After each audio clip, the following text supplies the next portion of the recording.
오늘 함께 읽은 말씀은 요셉의 삶에 대한 마지막 기록입니다. 이 이야기와 요셉의 죽음 사이에 더 많은 일들이 있었을 터인데 이 이야기로 요셉 이야기가 끝나는 것을 보면 하나님께서 요셉을 통해 이루고자 했던 일들이 완성되었음을 뜻하는 것이 아닌가라는 생각을 해봅니다. 형제들을 품어내고 아버지 때로부터 내려온 가족 간의 갈등과 상처를 치유함으로 요셉은 자신에게 주어진 가장 중요한 사명을 다한 것이 아닌가라는 생각이 들었습니다. 야곱의 집안이 망가지고 부서지는 것 같았고, 그런데 하나님은 그것을 그냥 지켜만 보는 것 같았으며, 요셉 역시 점점 더 깊은 나락으로 떨어져 망가져가는 것 같아 보였지만, 하나님은 정확한 타이밍에 요셉과 형제들을 다시 만나게 하셨고, 요셉을 통해 야곱의 집안이 애굽 땅에 들어올 수 있도록 하셨죠. 그러한 하나님의 섭리 안에서 처음 애굽에 들어갈 때 70명에 불과하던 야곱의 가족들은 430여 년이 흐른 뒤 장정만 60만이 되는 하나의 민족이 되어서 애굽을 떠나게 됩니다. 하나님에게는 처음부터 큰 그림이 있었고 인간의 죄와 어리석음이 그러한 하나님의 계획을 조금도 방해할 수는 없었던 것이죠. 요셉의 이야기는 인간이 헝클어 놓은 것들을 하나님께서 회복시키시는 이야기라고 표현할 수도 있을 것 같습니다. 그리고 그러한 하나님의 역사하심 안에는 한 사람의 성장과 성숙의 스토리가 담겨 있습니다. 야곱과 12명의 아들들, 이 가정은 해결해야만 하는 문제가 아주 많은 가정이었습니다.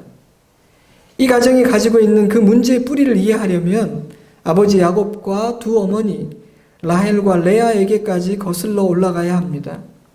하지만 야곱의 아버지 이삭과 어머니 리브가에게까지 거슬러 올라가야 했는지도 모르겠어요.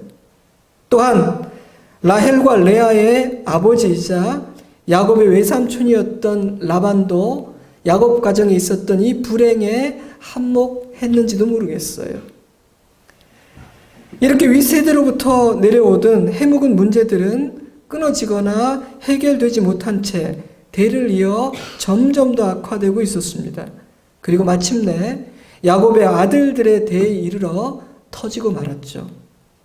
창세기 29장 16절, 라반에게 두 딸이 있으니 언니의 이름은 레아요 아우의 이름은 라헬이라. 쌍둥이형 에서가 가진 장자의 축복을 너무나 받고 싶었던 야곱은 아버지를 속이고 그 장자의 축복을 빼앗게 됩니다. 하지만 그 일로 인해서 형 에서의 노여움을 사게 되고 살기 위해 외삼촌 라반의 집으로 피신하게 되죠. 라반에게는 레아와 라헬 이렇게 두 딸이 있었는데 야곱은 동생 라헬을 흠모했습니다. 그래서 그 동생 라헬을 아내로 맞이하기 위해 외삼촌에게 7년이나 충성을 다하게 되죠. 하지만 외삼촌은 조카를 속이고 첫째 딸 레아를 첫날 밤에 야곱에게 보내게 됩니다. 저는 이것이 야곱 집안의 불행의 큰 아주 도화선이 되는 역할을 했다고 생각합니다. 제가 마귀는 거짓말을 좋아하고 거짓과 욕심이 있는 곳에 틈탄다고 말씀드렸죠. 이 외삼촌 라반의 거짓과 욕심은 야곱 가정에 드리워있던 그 먹구름을 더 짙고 강하고 어두워지게 만들었습니다. 라반은 7년을 더 섬기면 네가 처음부터 원했던 둘째 라헬을 아내로 주겠다고 약속합니다. 여러분 한번 상상해 보세요. 이렇게 멀쩡하게 아내가 있는데 남편이 사랑하는 그 동생을 부인으로 얻기 위해서 7년을 헌신하고 봉사하는 그 남편을 보는 언니의 마음은 어떠했을까요? 결국 이 두 자매의 질투는 자신의 여종들을 남편의 첩으로 삼게 해서 아들을 하나라도 더 얻으려는 이상한 경쟁으로 이어지게 됩니다. 창세기 30장 8절, 라헬이 이르되 내가 언니와 크게 경쟁하여 이겼다 하고 그의 이름을 납달리라 하였더라. 20절 레아가 이르되 하나님이 내게 후한 선물을 주시도다. 내가 남편에게 6 아들을 낳았으니 이제는 그가 나와 함께 살리라 하고 그의 이름을 스불론이라 하였으며, 이것이 이 가정의 실상이었습니다. 하나님, 왜 우리 가정에 이런 갈등과 불행을 주시나요? 우리가 뭘 잘못했다고요? 하나님, 혹시 우리를 멋지게 빚어내시고 교훈을 주시려고 일부러 이런 갈등과 어려움을 주신 겁니까? 그렇다면 좀 심한 거 아닌가요? 그런 건가요? 저는 그렇게 생각하지 않습니다. 이 가정의 불행은 인간의 죄와 욕심과 어리석음의 결과물일 뿐이었습니다. 야곱을 빚어내기 위해서는, 요셉이 애굽에 팔려가기 위해서는, 그래서 그곳에서 애굽의 총리가 되어 이 가문을 데려오기 위해서는 반드시 이 집에 문제가 많아야 하고 형제들이 서로 시기해서 요셉을 팔아야만 하기에 멀쩡한 집안에 이런 일이 일어나도록 하나님이 만드신 것이 아니라는 말입니다. 하나님은 그보다 더 선한 방법으로, 더 좋은 방법으로 당신의 뜻을 이루실 지혜와 능력을 가진 좋으신 하나님이십니다.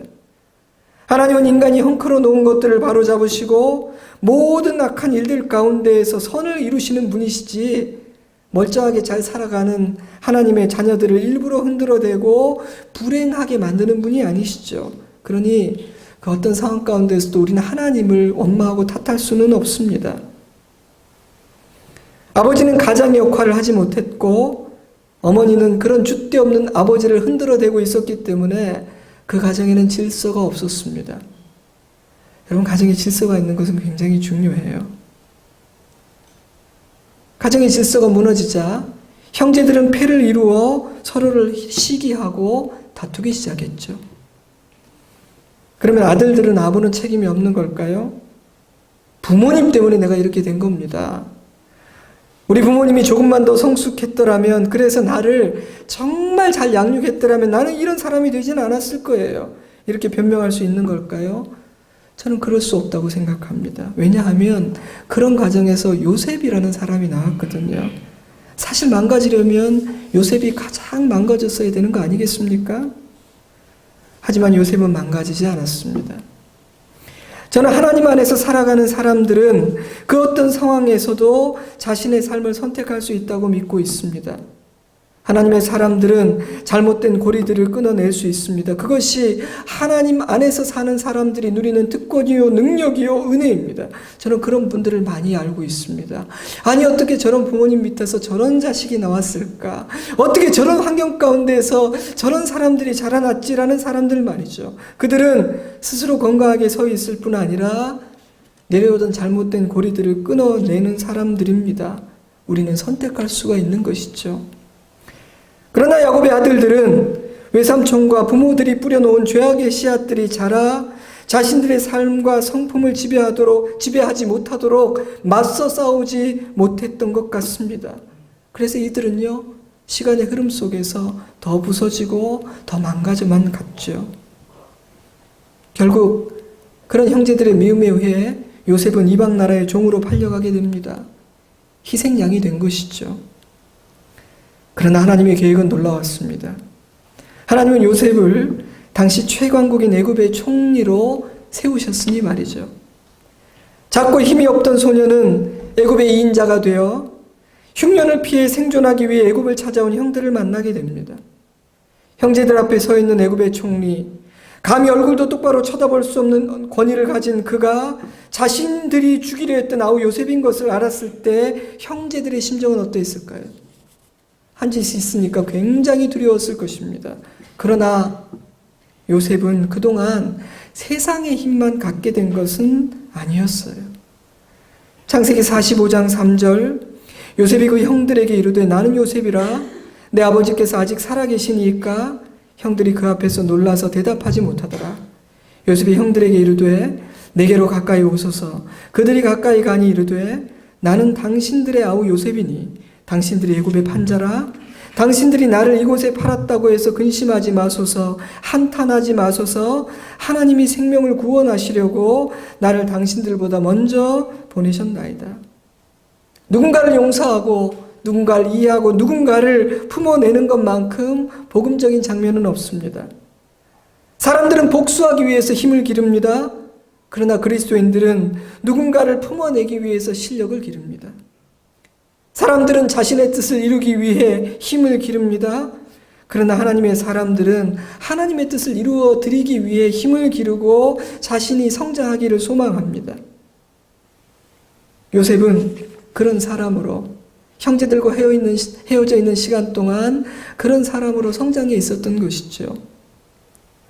우리는 야곱 가정에 있었던 그 갈등과 상처와 헝클어져 있던 그 모든 것들이 그날 그렇게 다 치유가 된 줄 알았습니다. 그런데 오늘 본문을 읽어보니까 그렇지가 않았던 것 같아요. 50장 15절 요셉의 형제들이 그들의 아버지가 죽었음을 보고 말하되 요셉이 혹시 우리를 미워하여 우리가 그에게 행한 모든 악을 다 갚지는 아니할까 하고 요셉에게 말을 전하여 이르되 당신의 아버지가 돌아가시기 전에 명령하여 이르시기를 너희는 이같이 요셉에게 이르라 내 형들이 내게 악을 행하였을지라도 이제 바라건대 그들의 허물과 죄를 용서하라 하셨나니 당신 아버지의 하나님의 종들인 우리 죄를 이제 용서하소서 하며 요셉이 그들이 그에게 하는 말을 들을 때 울었더라. 이 말씀을 읽으며 저는 인간의 죄와 어리석음으로 인해 헝클어진 것들이 온전히 회복되는 것은 쉬운 일이 아니구나 라는 생각을 해보게 되었습니다. 창세기 47장 28절 야곱이 애굽 땅에 17년을 거주하였으니 그의 나이가 147세라 형제들이 화해하고 나서 17년이라는 세월이 흘렀으니 굉장히 긴 시간이 흘렀던 것이죠. 그런데 아버지 야곱이 죽게 되자 형제들에게는 다시 두려움이 찾아왔던 겁니다. 그동안은 아버지를 봐서 참아주었지만 이제는 야곱의 마음속에 있던 그 원한을 풀려고 하지 않을까. 저는 그 마음이 이해가 되기도 해요. 자신들이 생각해보아도 어린 동생에게 정말 너무 몹쓸 짓을 한 것이니까요. 이러한 형제들을 보면서 저는 이 말이 생각났습니다. 당한 사람은 발을 뻗고 자도 죄를 지은 사람은 발을 뻗고 잘 수가 없다. 제 생각에 아마도 그 17년 동안 그 형제들의 마음에는 평안이 없었을 것 같습니다. 죄는 우리를 두려움의 종으로 만들고 누군가에게 악을 행하는 것은 우리를 짓누르고 우리의 발목을 잡는 무거운 짐이 되고 맙니다. 그래서 하나님은 당신의 자녀들에게 선을 행하라고 말씀하시는 것 같아요. 왜냐하면 우리가 악을 행할 때는 종이 되고 노예가 되고 평안을 잃어버리기 때문입니다. 두려웠던 형제들은 아버지의 권위에 의지했습니다. 왜냐하면 그들은 요셉이 아버지의 말씀을 존귀하게 여기고 아버지의 말씀에 순종하는 아들이라는 것을 잘 알고 있었거든요. 그래서 그들은 이렇게 말했어요. 사실 내가 이제 와서 하는 말인데 아버지께서 돌아가시기 전에 당신에게 꼭 전하라고 부탁한 말이 있습니다. 요셉아, 너의 형들이 너에게 정말 몹쓸 짓을 했지만 그들의 악과 허물을 진정으로 용서하라. 아버지께서 그렇게 전하라고 하시고 눈을 감으셨습니다.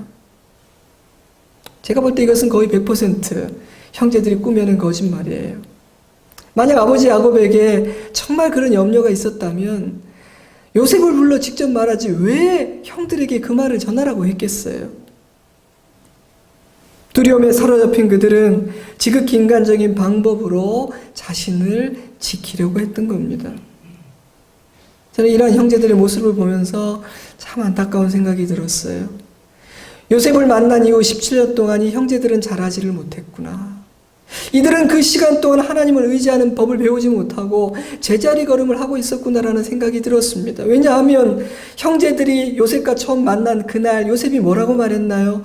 형제들이여, 나는 당신을 미워하지 않고 해치지도 않을 겁니다. 나를 이리로 보내신 분은 하나님이시기 때문입니다. 저는 그 하나님의 뜻을 알았기 때문에 당신들을 그렇게 악으로 갚지 않을 겁니다. 라고 말했기 때문이죠. 지난날의 실수를 통해 전혀 배우지 못한 이들이 참 불쌍하고 안타깝다는 생각이 들었어요. 그러니 요셉이여, 우리의 죄를 이제 용서하소서. 성경은 그 말을 들었던 요셉이 울었다고 기록하고 있어요. 여러분, 요셉이 형제들을 처음 만났을 때도 울었죠? 근데 제가 생각할 때 아마 이 눈물은 그때의 눈물하고는 의미가 좀 다를 것 같지 않으세요? 여러분 집에 가셔서 이 두 번째 눈물의 의미가 무엇인지를 한번 가만히 생각해 보세요. 요셉이 울었더라. 참 이 의미 있는 표현 같아요. 이 이야기를 읽으면서 우리는 죄를 뿌리 뽑는 것은 결코 쉬운 일이 아니라는 사실을 깨닫게 됩니다. 인간의 어리석음과 악함으로 말미암아 헝클어진 것들이 다시 회복되고 치유되는 데에는 정말 많은 시간과 헌신과 에너지가 필요하다는 것을 다시 한번 생각해 보게 됩니다. 그렇다면 포기해야 되는 것일까요? 아니요, 그래서는 안 됩니다. 아무리 어렵고 힘겨워도 우리는 치유와 회복을 위해 최선을 다해야 하고 우리를 통해 하나님의 그 선하신 뜻이 이루어지기를 소원해야 합니다. 만약 내가 잘못하고 우리의 조상들이 잘못해서 우리가 어려움 가운데 빠지게 되었다면 적어도 나에 대해서는 그 고리들을 끊어내고자 하는 의지를 가지고 하나님 앞에 기도해야 한다고 저는 생각합니다. 저는 오늘 이 이야기는 그러한 소원을 가진 믿음의 사람들에게 희망을 주는 말씀이라고 생각해요. 왜냐하면 야곱 집안의 이야기는 인간의 죄와 어리석음으로 출발했지만 하나님께서 치유하시고 회복시키시는 이야기로 마무리되기 때문입니다. 우리는 연약하지만 하나님께서는 그 일을 이루실 수 있는 분이시라는 것을 말해주고 있기 때문이죠. 50장 19절 요셉이 그들에게 이르되 두려워하지 마소서 내가 하나님을 대신하리이까 당신들은 나를 해하려 하였으나 하나님은 그것을 선으로 바꾸사 오늘과 같이 많은 백성의 생명을 구원하게 하시려 하셨나니 당신들은 두려워하지 마소서 내가 당신들과 당신들의 자녀를 기르리이다 하고 그들을 간곡한 말로 위로하였더라. 하나님은 야곱의 가정을 향한 당신의 뜻을 이루기 위해서 어떤 일을 행하셨냐면요, 요셉을 빚고 계셨습니다. 하나님의 뜻을 이루기 위해서는 많은 사람이 필요하지 않았습니다. 그 뜻을 깨닫고 이해하고 순종하는 한 사람, 하나님 안에서 잘 빚어진 한 사람이면 하나님의 뜻이 이루어지고 성취되는 데는 충분했습니다. 그 사람이 바로 요셉이었습니다. 사랑하는 성도 여러분, 하나님의 뜻을 이루는 데는 하나님의 뜻을 깨달아 순종하는 사람이 필요합니다. 그런데 많은 경우는 다수가 아니라 소수인 것 같아요. 사람의 생각에는 많으면 많을수록 좋지 않을까? 한두 사람을 통해서 과연 어떤 일이 이루어질 수 있을까 싶겠지만 가만히 생각해보면 어쩌면 하나님의 뜻을 깨닫고 순종하는 사람은 처음부터 다수일 수가 없는 것인지도 모르겠어요. 그 길은 많은 사람들이 가는 넓은 길이 아니기 때문입니다. 하지만 하나님에게는 하나님의 뜻을 깨닫고 순종하고자 하는 소수의 사람이면 충분합니다. 사람의 눈에는 전혀 불가능해 보이는 상황에서조차도 하나님은 그 한 사람을 통해서 당신의 뜻하신 바를 당신의 때에 다 이루실 수가 있기 때문입니다. 저는 저와 여러분이 그 사람이면 좋겠다는 생각을 했습니다.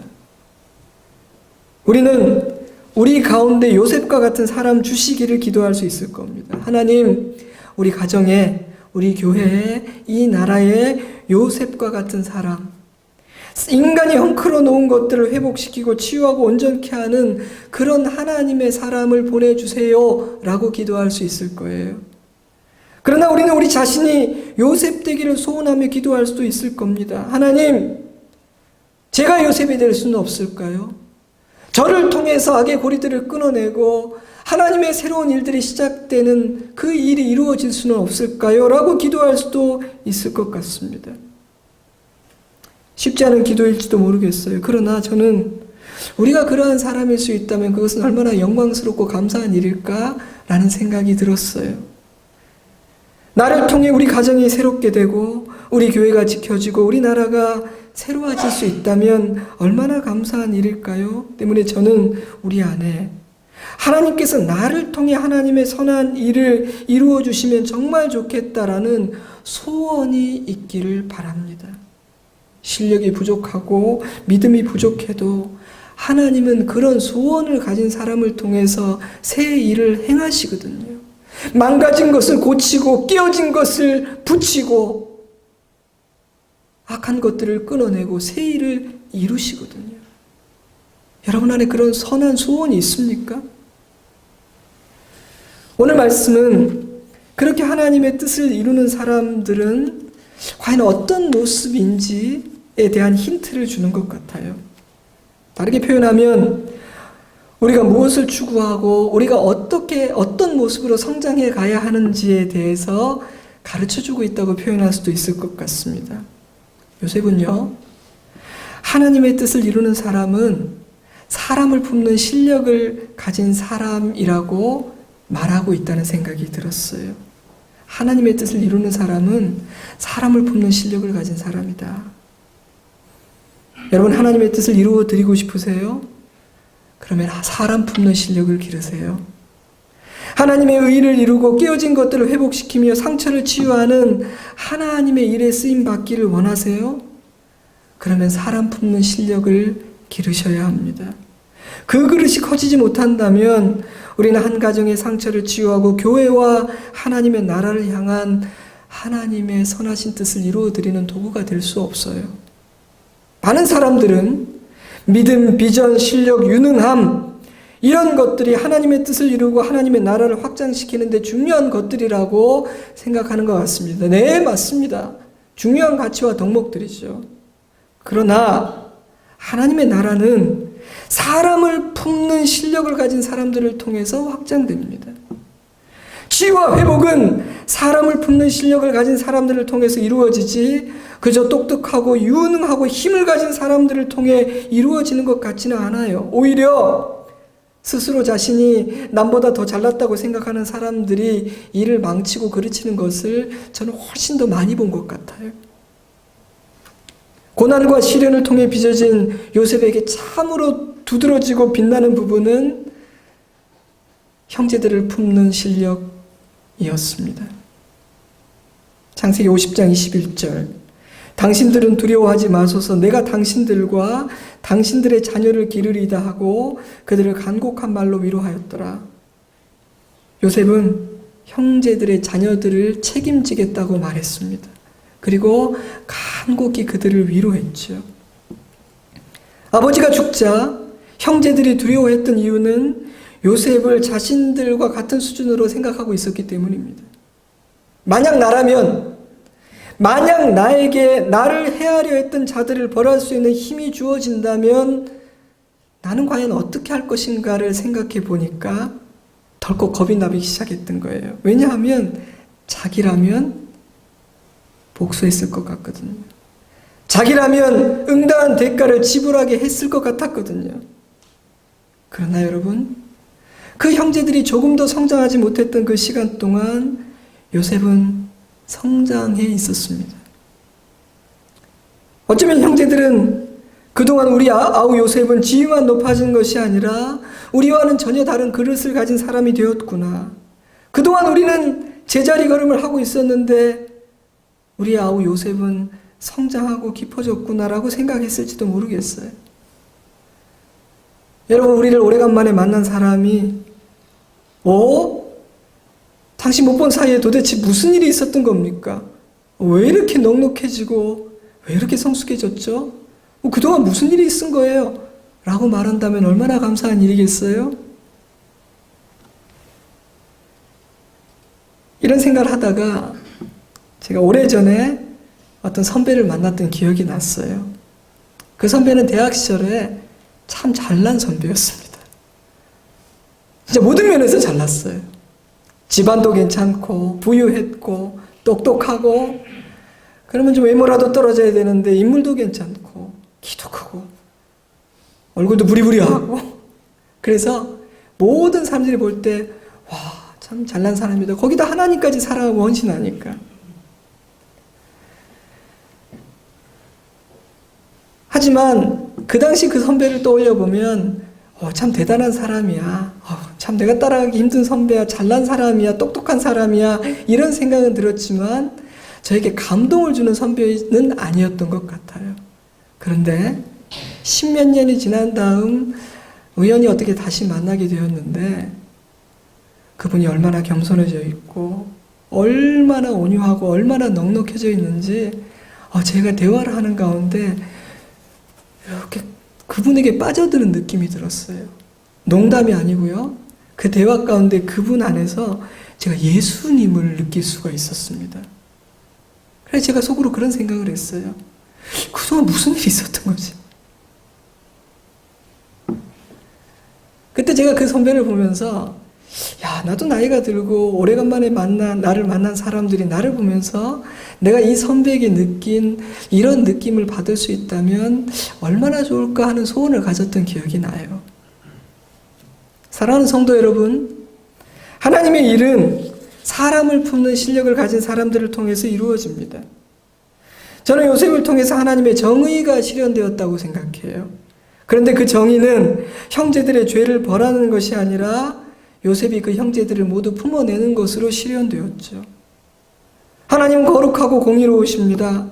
그런데 그런 하나님이 당신의 의를 이루고 인간의 죄를 처리하시는 방법은 십자가였습니다. 예수님께서 인간의 죄를 품으셨습니다. 우리를 대신해서 맞으시고 벌을 받으셨어요. 그것이 하나님의 의와 하나님의 구원을 이루시는 하나님의 방법이었습니다. 물론 그러한 하나님의 방법을 받아들이지 않고 거절하는 자에게는 무서운 대가가 따르겠죠. 그러나 하나님은 그 누구에게도 그런 일이 일어나기를 바라지 않으세요. 왜냐하면 하나님은 심판과 매를 통해서 당신의 의를 이루기를 원하지 않으시기 때문입니다. 하나님은 죄인들이 돌이켜서 살기를 원하세요. 때문에 하나님의 모든 일들은요, 사람을 품을 수 있는 그 실력을 가진 사람들을 통해서 이루어질 수밖에 없습니다. 그들이 베푸는 자비와 은혜를 통해 하나님의 일은 이루어집니다. 때문에 저는요, 사람을 품는 실력을 갖지 못한 사람은 절대로 지도자의 자리에 서서는 안 된다고 생각해요. 왜냐하면 그들은 결코 하나님의 뜻을 이룰 수가 없거든요. 근데 안타깝게도 사람을 품어낼 줄 모르는 사람들이 이곳저곳에 리더로 많이 서 있는 것 같아요. 그래서 하나님은 우리를 사람을 품을 수 있는 사람으로 빚어내기를 원하십니다. 성경 지식이 늘어나고 말을 더 잘하는 똑똑하고 잘난 사람이 되는 것, 그것이 하나님이 원하는 것이 아닙니다. 하나님은 우리가 더 커지고 넉넉해지기를 원합니다. 그래서 다양한 사람들을 품어내는 가슴을 가진 사람이 되기를 원하세요. 하나님은 그것이 힘이라고 말씀하십니다. 그것이 진정한 권위라고 말씀하세요. 사랑하는 성도 여러분, 우리의 인생과 우리의 가정에 헝클어진 많은 문제들이 있을 수가 있습니다. 그러나 우리가 크고 넉넉한 사람이 되면 하나님께서 우리를 통해 일하실 수 있음을 믿으시기 바랍니다. 하나님은 요셉이 준비가 되었다고 생각했을 때 그 정확한 때에 형제들과 만나게 하시고 그 모든 일들을 해결하셨죠. 그러므로 우리의 관심은 내가 사람을 품어내는 사람으로 자라고 있는가, 그것이 되어야 합니다. 자, 그런데요, 사람을 품는 것은 그저 성품이나 기질의 문제가 아니에요. 저는 오늘 여러분들에게 우리가 더 착한 사람이 됩시다, 이런 이야기를 하고 있는 것이 아닙니다. 온유하고 수능적인 성품의 사람들이 사람을 더 잘 품는 것이 아닙니다. 좋은 게 좋은 것이야. 에이, 내가 참고 말지. 사람을 품는 것은 그런 것하고는 좀 달라요. 요셉은 하나님의 관점으로 모든 것을 해석하는 실력을 가진 사람들이 사람을 품을 수 있다고 이야기하고 있어요. 요셉은 자신의 관점이나 감정으로 자기 인생 여정을 해석하고 형제들이 자신에게 했던 일을 해석하고 판단하지 않았습니다. 저는요, 요셉이 묵상의 실력이 있었던 사람이라고 생각해요. 시련을 겪으면서 그 시간이 오래되면서 그에게도 여러 가지 감정이 들었겠죠. 성경에는 기록되어 있지 않지만 거의 요셉은 완벽한 사람으로 기록하고 있지만 요셉도 그 시간 동안 형제들에 대해서 미움도 생기고 하나님에 대한 원망도 생기고 확 오늘 관둬버릴까 이런 절망감도 많이 느꼈을 거예요.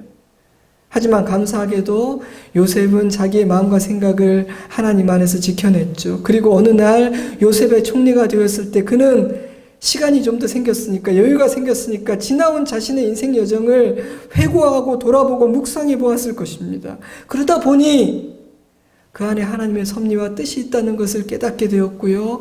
그러한 관점으로 형제들이 했던 일을 바라보니 지금까지 생각했던 것과는 또 다른 관점으로 형제들을 받아들일 수 있게 되었을 겁니다. 가만히 돌아보니 요셉의 삶은 그 형제들이 아니라 하나님에 의해 보호받고 인도하심을 받고 있었던 겁니다. 형제들이 요셉의 삶을 어떻게 할 수가 없었다는 것이죠. 저는 그런 요셉의 묵상의 결과가 형제들과의 첫 대면 때 했던 말에 그대로 담겨 있다고 생각해요.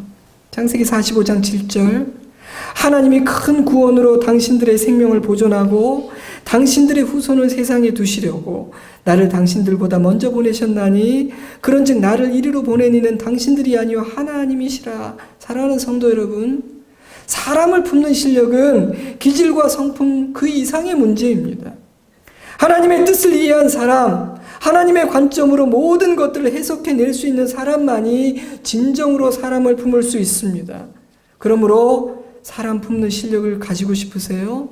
그러면 하나님의 관점으로 나의 삶과 사람들과 사건을 바라보고 해석하는 실력을 먼저 기르셔야 합니다. 서둘러 말하고 서둘러 행동하기 전에 하나님 앞에 생각함으로 지혜를 얻어야 하는 것이죠. 그래야만 사람을 품을 수 있습니다. 이거 기질의 문제가 아니에요. 또한 요셉은 하나님의 주권을 인정하는 사람이 사람을 품을 수 있다는 사실을 가르쳐 줍니다. 요셉이 그들에게 이르되 두려워하지 마소서. 내가 하나님을 대신하리이까? 우리는 종종 하나님께서 하셔야 될 일을 대신하려고 합니다. 교만이죠. 거기에서 많은 문제가 발생합니다. 다윗은 하나님을 대신하려고 하지 않았습니다. 자신을 죽이려고 하는 원수 사울을 죽일 기회가 2번이나 있었음에도 다윗은 하나님을 대신하려고 하지 않았습니다. 그는 오히려 사울을 품고 사울이 스스로 돌이키기를 원했습니다. 기회를 주었습니다. 어떻게 그렇게 할 수 있었을까요? 선하시고 공의로우신 하나님께 모든 판결을 온전히 맡겼기 때문입니다. 어찌 보면 다윗에게는 그 판결을 맡긴다는 것이 반드시 벌해주셔야 합니다. 이런 식으로 맡긴 것도 아닌 것 같아요. 당신의 뜻대로. 이것은 내가 판단할 일이 아니니 당신의 뜻대로 하십시오. 그렇게 맡긴 것 같아요. 그것이 하나님의 주권을 인정하는 것이라고 저는 생각해요. 우리가 그렇게 하나님의 주권을 진정으로 인정하게 될 때 하나님은 우리를 통해 당신의 선하신 뜻을 이루시기 시작합니다. 그때 우리를 치유하시고 사람이 헝클어 놓은 것들을 회복시키시며 그 가운데서 당신의 영광을 드러내기 시작하십니다. 사랑하는 성도 여러분, 이 아침에 우리에게 하나님께서 하실 일을 제가 대신하려고 하지 않겠습니다. 하나님께서 하셔야만 하는 일이 무엇인지를 발견하게 하시고 그것을 제가 대신하려는 어리석고 교만한 자리에 서지 않도록 저를 지켜주시기를 원합니다. 기도할 수 있기를 바랍니다. 그 고백은 저와 여러분을 넉넉하게 만들 것입니다. 그 고백은 사람과 사건을 바라보는 우리의 관점을 조금 다르게 만들어줄 수 있을 거예요. 또한 요셉은 하나님께서 이루시는 그 선한 일들을 경험한 사람들만이 사람을 품을 수 있다고 가르쳐주는 것 같아요. 참 중요한 얘기입니다. 하나님께서 행하시는 그 선한 일을 경험해 본 사람만이 사람을 품을 수가 있어요. 50장 20절, 당신들은 나를 헤아려 하였으나 하나님은 그것을 선으로 바꾸사 오늘과 같이 많은 백성의 생명을 구원하게 하시려 하셨나니. 참 아이러니하게도 가장 극심한 고난을 경험했던 요셉은 아버지의 집에서 호의호식했던 형제들은 경험하지 못했던 하나님의 선하심을 경험했습니다. 아버지의 집에서 큰 어려움 없이 자랐던 형제들은 하나님의 선하심을 노래하지 못하고 있는데 비참하고 어려움만을 경험했던 것 같은 요셉은 하나님은 선하시다고 말하고 있어요. 종으로 팔려가고 감옥에 갇히기도 했지만 요셉은 그곳에서 하나님의 선하심과 돌보심과 함께하심을 경험했고 그것을 기억하고 있었습니다. 그 은혜의 기억들은 요셉의 심령이 망가지지 않도록 지켜주었고 때문에 요셉은 형제들보다 훨씬 선하고 넉넉한 마음을 가질 수 있었던 것이죠. 사랑하는 성도 여러분, 마음에 새겨두십시오. 선한 일을 경험한 사람들은요, 선한 일을 기대하게 됩니다. 하지만 악한 일을 경험한 사람들은요, 선한 일에 대한 기대를 점점 더 잃어버리게 됩니다. 선한 생각을 하고 선한 말을 하고 하나님의 선한 일을 경험하면 할수록 인간의 마음은 더 부드러워지고 넉넉해지게 됩니다. 은혜는 우리의 마음을 기경하게 됩니다. 하지만 악한 생각을 하고 악한 말을 하고 싸움과 분쟁의 소용돌이 속에 있으면 있을수록 인간의 마음은 황폐해지고 사나워지고 강팍해지게 됩니다. 아이고, 목사님 걱정 마세요. 나는 아닙니다. 착각입니다. 우리는 그러한 선악간의 영향력으로부터 절대로 자유로울 수가 없습니다. 그러므로 여러분, 사람 품는 실력을 기르고 싶으세요? 내 마음이 정말 넉넉해지기를 원하십니까? 그러면 하나님의 선하심을 날마다 깊이 묵상하십시오. 내가 받은 은혜들을 세어보고 묵상하고 노래하십시오. 저는 이것은 연습과 훈련을 통해서 우리의 습관이 될 수 있고 우리의 체질이 될 수 있다고 생각합니다. 여러분, 육체의 체질을 바꾸는 것 굉장히 중요하다고 말하죠. 그래서 육체의 체질 개선을 위해서 산성인 사람은 알칼리 음식을 먹기도 하고 여러 가지를 합니다. 혹시 여러분의 영적인 체질은 개선될 필요가 있지는 않나요? 잊지 마십시오. 하나님의 선하심을 경험한 사람, 그 선하심을 기억하는 사람, 그 선하심을 믿는 사람만이 하나님의 선하신 일을 기대할 수 있습니다.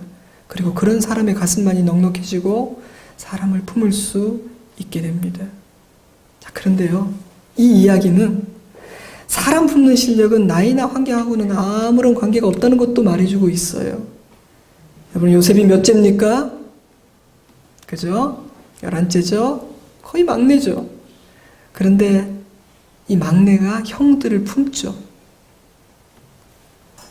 여러분, 누군가를 품는 실력은 나이하고 일치하지 않아요.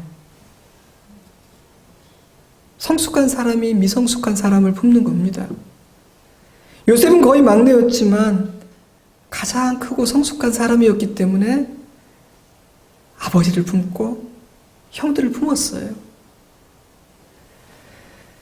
부모가 자식을 품고 형이 아우를 품는 것이 자연스럽고 정상적인 일이라고 생각합니다.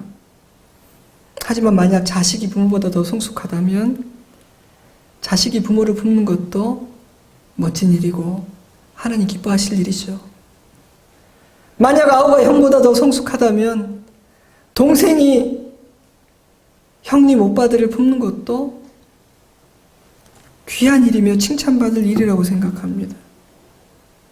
왜 내가 품어야 하는가 억울하지 마세요. 그것은 내가 참 성숙한 사람이 되었다는 증거이니 하나님께 영광 돌리고 감사하십시오. 제 생각에는요, 품지 못하는 사람이 품어야 할 위치에 있고 품어야 할 나이가 되었음에도 불구하고 품지 못하는 사람이 참 더 불쌍한 사람들이에요. 그런 관점으로 보셔야 돼요. 참 안타깝다. 안 됐다. 하지만 저는요, 기왕이면 어른이 아이를 품으면 더 좋겠어요. 저는 기왕이면 그래도 신앙생활을 오래 한 성도가 이제 신앙생활을 시작한 어린 성도들을 품을 수 있다면 더 좋겠어요. 사람을 품는 실력은 물론 나이와 관계가 없지만 저와 여러분은 나이가 들면 들수록 품이 넓어지는 사람이 되었으면 정말 좋겠다는 소원을 가지고 저를 위해서도 기도하고 여러분들을 위해서도 기도합니다. 그래서 제가 그 선배를 만나면서 저 선배는 참 멋지게 나이가 들어가는구나, 그렇게 느낀 것처럼 우리의 자녀들과 우리의 후배들이 우리를 존경하고 우리를 따라오고 싶다고 생각할 수 있었으면 좋겠어요. 여러분, 기억하세요. 나를 품어주는 누군가가 있다는 것도 감사하지만 더 감사한 것은요, 어제보다 오늘 내가 더 품어내는 사람으로 자라가는 것이라고 생각합니다. 이 이야기는 또한 사람을 품는 실력은 환경하고도 관계가 없다는 것도 가르쳐 주더라고요. 12형제 중에서 가장 고생했고 가장 척박한 환경에서 자란 사람이 누구라고 생각하세요? 요셉이죠. 그런데 아이러니하게도 그 12형제 중에 요셉의 실력이 가장 출중했어요. 이상한 일이죠. 고난과 시련은 사람을 망가뜨리고 부서지게 만들 것 같은데 오히려 큰 어려움이 없었던 형제들은 조금도 잘하지 않았고 온갖 시련을 겪었던 요셉은 망가지기는커녕 더 크고 넉넉한 실력자가 되었으니 말입니다. 여러분, 사실 고난은 힘든 일이에요. 저는 성도들이 고난을 통해 성장한 사람들을 보고 혹시라도 고난을 사랑할까 봐 사랑하지는 말라고 말하죠. 힘든 일이에요. 그런 하나님은 우리 삶 가운데 어쩔 수 없이 당하는 시련들을 통해서 우리 안에 정말 좋은 일들을 많이 행하세요. 때문에 고난을 통해서 망가지는 사람들도 있긴 하지만 더 많은 하나님의 사람들은 고난을 통해서 단단해지고 깊어지고 넉넉해지고 성숙해지게 됩니다. 왜일까요? 고난은 우리를 겸손하게 만들기 때문입니다. 고난은 우리의 몸에 불필요한 힘을 빠지게 만들고 하나님을 붙들고 만나게 만들어주기 때문입니다. 그래서 인간은요, 성공했을 때보다는 고난과 아픔을 통해서 훨씬 많은 것을 배우게 되죠. 생각해보면 저도 고난과 시련을 통해서 사람을 품는 실력이 그래도 조금 더 잘한 것 같아요. 제게 시련이 없었다면 저는 지금보다 훨씬 더 작은 그릇으로, 작은 가슴으로 목회했을 거예요. 문제가 더 많았겠죠. 저는 그 고난이 저에게 남겨준 선한 열매 중에 하나가 사람을 조금 더 이해하게 되고 그래도 조금 더 사람을 품을 수 있는 실력을 조금 더 갖게 된 것이라고 생각합니다. 하지만 순간순간 아직 멀었다는 생각이 많이 들기 때문에 저는 그런 영역에 있어서 제가 정말 더 잘하기를 기도해요. 정말 저는 그런 사람이 됐으면 좋겠어요. 그러므로 사랑하는 성도 여러분, 여러분이 고난 중에 있으십니까? 그 고난을 통해 헛고생하지 않게 해주시기를, 이 고난을 통과했을 때는 훨씬 더 넉넉한 품을 가진 사람이 되어 있기를 기도하십시오. 사람 품는 실력이 자라게 해달라고 기도하세요. 저는 그것이 고난이 우리에게 남길 수 있는 가장 좋은 열매 중에 하나라고 생각합니다. 사람을 품는 실력이 자라는 기쁨은요, 정말 큽니다. 예전에 품을 수 없던 어떤 사람이 갑자기 품어지는 순간에 기쁨 맛보신 적이 있나요? 이전에는 참 어려운 사람이었는데 하나도 어렵지 않고 정말 가슴에 이렇게 안을 수 있는 자신을 보는 감격을 누려보신 적이 있나요? 그리고 그때 하나님이 행하시는 일을 본 적이 있나요? 여러분, 그 기쁨은 굉장히 놀라운 기쁨입니다. 저는 형제를 품은 요셉은 그날 하나님께 주시는 참된 하늘의 평안과 기쁨을 누렸을 거라고 생각해요. 요셉에 의해서 용서받은 형제들도 기뻤겠지만 저는 그들을 품어낸 요셉에게는 그보다 더 큰 하늘의 기쁨과 여호와의 샬롬이 임했을 거라고 생각합니다. 우리도 그 기쁨을 경험할 수 있으면 좋을 것 같습니다. 말씀을 맺겠습니다. 오늘 함께 묵상한 말씀, 우리에게 희망을 주는 말씀이에요. 사람이 망가뜨린 것을 하나님께서 회복시키시는 이야기이기 때문입니다. 그런데 하나님은 사람을 통해서 일하십니다. 요셉이 없었다면 야곱의 가정은 그렇게 부서져 버리고 말았을 거예요. 하지만 요셉이 그 가정을 지켜냈습니다. 그를 통해 하나님의 선하신 뜻이 이루어졌습니다. 그러므로 요셉과 같은 사람이 우리 가정에, 우리 교회에, 이 나라에 있다는 것은 그 축복입니다. 하지만 저는 저와 여러분이 요셉이 되었으면 좋겠어요. 우리가 하나님의 뜻을 이루어내는 사람이면 좋겠습니다. 저와 여러분이 우리 가정의 요셉, 우리 교회의 요셉, 우리 나라의 요셉으로 하나님의 책에 기록될 수 있으면 좋겠습니다. 그러면 하나님은 우리를 통해서 뜻밖의 일을 행하실 것입니다. 사랑하는 성도 여러분, 사람을 품는 우리의 실력이 자랐으면 좋겠습니다. 뿐만 아니라 우리가 다른 사람들을 사람을 품을 수 있는 사람으로 자라게 하는 사람이 되었으면 좋겠습니다. 우리를 만나고 나면 이렇게 좁던 마음이 조금 넉넉해지고 여유로워질 수 있는 은혜가 우리를 통해서 이루어졌으면 좋겠습니다. 이번 명절에 가족들을 만나실 거고 이런저런 많은 만남을 가지게 되시겠죠. 그 모든 만남 안에서 여러분 요셉이 되게 해달라는 한번 기도를 하고 그 자리에 한번 가보시기 바라요. 물론 어떻게 해야 될 건지 제가 딱 말씀 못 드리겠지만 내가 이 상황 가운데서 요셉이 된다는 것은 어떤 뜻일까 생각하고 그 자리에 가보세요.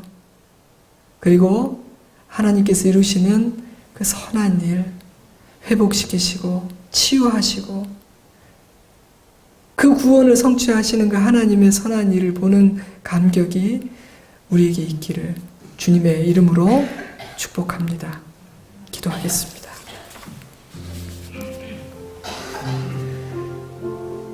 주신 말씀 가지고 여러분에게 주시는 기도 제목으로 기도하시길 바랍니다. 우리가 어찌 보면 너무 겸손해서요. 내가 어떻게 요셉같이 될 수 있나? 나를 통해서 그런 일을 하실 수 있나 생각하실지도 모르겠습니다. 근데 하지만 제 생각에 그게 겸손이 아니라 믿음 없음 같아요. 소원을 가져봅시다. 하나님, 제가 어느 곳에 있든지 그곳에서 요셉처럼 하나님의 뜻을 이루어 드릴 수 있기를 원합니다. 저를 자라게 해주세요. 우리 같이 기도하겠습니다.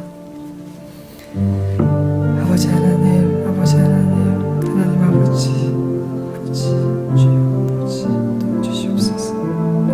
하나님, 참 우리 자신을 보면서 때로 안타까운 것은 우리가 이렇게 하나님을 사랑하고 예배를 드리면서도 하나님께서 얼마나 크신 분이신지, 하나님께서 어떤 놀라운 일을, 그 선한 일을 이루실 수 있는 분이신지를 잊을 때가 많다는 생각이 듭니다.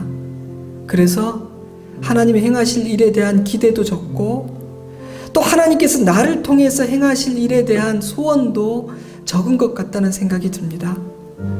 오늘 말씀을 통해서 하나님께서 한 사람을 통해서 얼마나 놀라운 일을 이루실 수 있는지를 다시 한번 깨닫게 됩니다.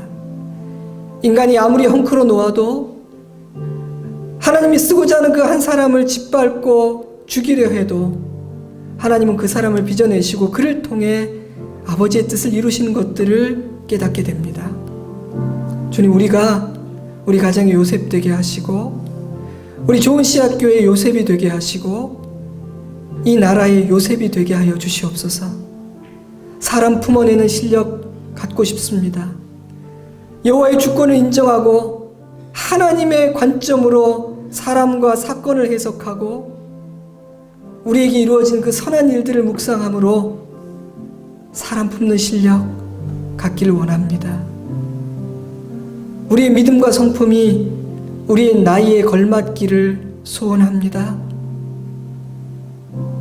명절 기간 우리 성도들 어디에 있든지 영적인 권위를 가지고 그 믿음을 가지고 주님의 선한 일을 흘려보내는 요셉 되게 하시기를 원하며 예수님 이름으로 기도드리옵나이다. 아멘. 다 같이 자리에서 일어서시고 찬송가 91장 우리 함께 찬양하겠습니다.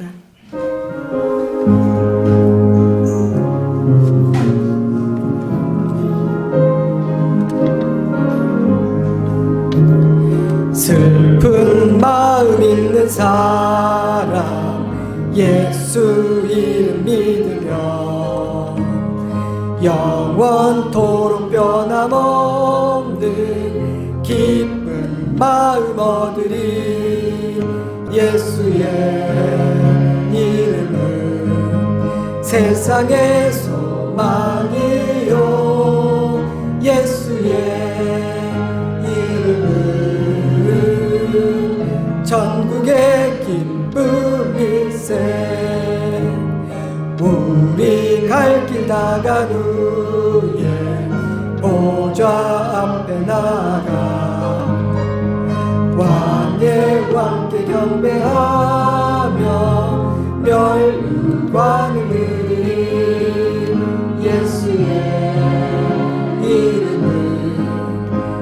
세상의 소망이요 예수의 이름은 전국의 기쁨일세. 아멘. 기도드립니다. 지금은 우리 구주 예수 그리스도의 은혜와 하나님 아버지의 넉넉하고 깊고 크고 놀라운 사랑하심과 성령 하나님의 은혜와 능력의 역사하심이 사람 품는 실력 자라기를 간절히 소망하며 그리하여 하나님의 뜻을 이루는 주님의 귀한 자녀 되기를 갈망하는 사랑하는 주의 자녀들과 그 가정과 우리 좋은 씨앗교회와 열방의 교회들 위해 그리고 이 나라의 민족 위에 이제로부터 영원토록 함께 하시옵기를 간절히 축원하옵나이다. 아멘.